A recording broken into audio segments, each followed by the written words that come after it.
后来乡亲啊，贵松松哦，有发现无？最近这个高丽菜价真贵，4个月前一粒2公斤的高丽菜才30块，但是即摆竟然要200块。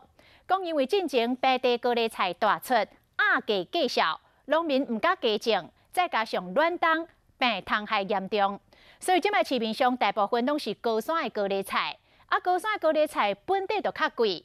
讲差不多都要到暑假，天气稳定，这个高丽菜价才会回到正常。行一撮传统菜市啊，买高丽菜，结果卖一般拢是高山的高丽菜，价钱甲去年比较起来，本地高丽菜上俗时是30块，即马这一粒爱200块。3块啊，对，加倍的呀。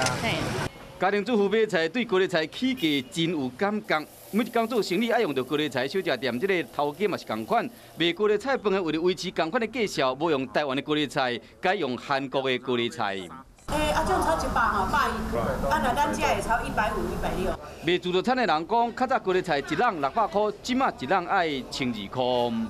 我们自己吸收，如果涨的话，客人就跟你说怎么那么贵。卖高丽菜包的业者嘛真无奈。 1倍啊！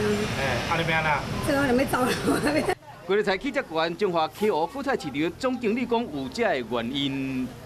去年就是二做蔬菜、高丽菜有大量生产，价格偏低。今年呢，农民对这个高丽菜较唔敢种啊济，加上今年呢这个暖冬这个病虫害嘛较严重。其他叶菜类嘛拢起价。瓜果类呢，嘛有尾涨，以苦瓜来讲。 品质较好，还阁50多块；品质较歹呢，差不多30、40块。即马都要等到本地高丽菜价销回稳，差不多要到hiệu热的时阵，迄个时阵大出。不过嘛是要看天气的状况，若是雨水伤高，价销同款会较乱。